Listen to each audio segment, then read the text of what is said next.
আসসালামু আলাইকুম। আপনাদের বহুলকাঙ্ক্ষিত খাদ্য অধিদপ্তরের পরবর্তী কোন পদের পরীক্ষা অনুষ্ঠিত হবে তা কিন্তু তারা তাদের নোটিশে দিয়ে দিয়েছে। তো আপনাদের কোন পদের পরীক্ষা হবে, কতজন আবেদন করেছে, পরীক্ষা বিভাগে হবে না শহরে হবে, এবং সবথেকে গুরুত্বপূর্ণ পরীক্ষা এমসিকিউ হবে না লিখিত হবে, সেই বিষয়ে কিন্তু বিস্তারিত আমি আপনাদের এই ভিডিওতেই জানিয়ে দিব। তো অবশ্যই ভিডিওটি সম্পূর্ণ দেখবেন।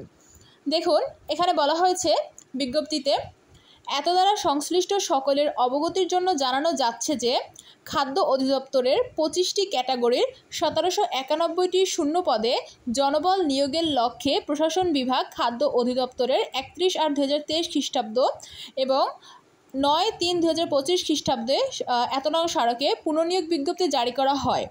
উক্ত নিয়োগ বিজ্ঞপ্তির পরিপ্রেক্ষিতে অফিস সহকারী কাম কম্পিউটার মুদ্রাক্ষরিক গ্রেড 16 পদে আবেদনকারীদের তথ্য যাচাইকালে পরিলক্ষিত হয় যে একই ব্যক্তি একাধিক পদে আবেদন করেছেন। অধিকাংশ ক্ষেত্রে একই ব্যক্তি শিক্ষাগত যোগ্যতা বা ব্যক্তিগত অন্যান্য তথ্যের কিছুটা পরিবর্তন বিকৃত করে আবেদন করেছেন। আচ্ছা, যাই হোক, তো এখানে মূলত আপনাদের পরবর্তী পরীক্ষা হবে অফিস সহকারী কাম কম্পিউটার মুদ্রাক্ষরিক। এখানে মোট আবেদন করেছে 1,90,056 জন। এর মধ্যে 98টি পদ আবেদনকারীদের তথ্য বাতিল করা হয়েছে, কারণ এই 98 জন একাধিকবার আবেদন করেছে। তো আপনাদের কিন্তু হিউজ পরিমাণে অ্যাপ্লাই পড়েছে, বুঝতেই পারছেন কী পরিমাণে আপনাদের কম্পিটিশন হবে। তো সেই অনুযায়ী আপনারা পড়াশোনা শুরু করে দেন। আর এই পরীক্ষা এখন পর্যন্ত ডেট দেয়নি, কিন্তু তাদের কিন্তু সব কিছু কার্যক্রম শুরু হয়ে গেছে। আর আপনাদের পরীক্ষা কিন্তু নিজ বিভাগে হবে, আর পরীক্ষার ধরন হবে এমসিকিউ।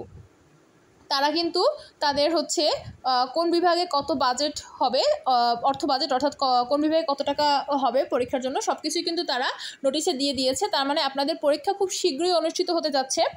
আর যেহেতু পরীক্ষা এমসিকিউ হবে, তো বুঝতেই পারছেন সেই অনুযায়ী আপনারা প্রিপারেশন নেন, কারণ লিখিত পরীক্ষার প্রিপারেশন কিন্তু আলাদা, এমসিকিউর জন্য আলাদা।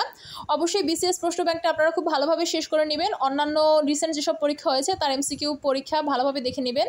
আর হ্যাঁ, এইখানে দেখুন 98 জন আবেদন বাতিল করা হয়েছে, তাদের কিন্তু দিয়ে দিয়েছে তালিকা।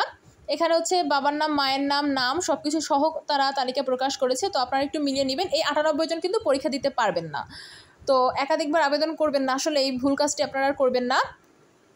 আচ্ছা, এরপরে দেখুন তাদের যে অর্থ বাজেট করেছে। তো দেখুন, এখানে তারা আরও একটি কিন্তু নোটিশ দিয়েছে। এখানে বলাই হয়েছে, খাদ্য অধিদপ্তরের নিয়োগের কর্ম পরিকল্পনা অনুযায়ী 3য় ধাপে অফিস সহকারী কাম কম্পিউটার মুদ্রাক্ষরিক পদে নিয়োগের বাছাই এমসিকিউ পদ্ধতিতে পরীক্ষা পরিচালনার ব্যয় নির্বাহের অগ্রিম উত্তোলন নিমিত্ত অর্থ বরাদ্দ। অর্থাৎ আপনাদের পরীক্ষা এমসিকিউ হবে এবং আপনাদের নিজ নিজ বিভাগেই কিন্তু পরীক্ষা অনুষ্ঠিত হবে। এই যে দেখুন, প্রত্যেক বিভাগের জন্য তারা কোন কোন বিভাগে কত টাকা অর্থ বরাদ্দ সব কিছু দিয়ে দিয়েছে। অর্থাৎ আপনাদের মোট অ্যাপ্লাই পড়েছে 1,90,000 সামথিং। তারপর 98 জনের পদ আপনাদের বাতিল করা হয়েছে, অ্যাপ্লাই বাতিল করা হয়েছে। আর আপনাদের পরীক্ষা নিজ বিভাগে হবে এবং এমসিকিউ হবে।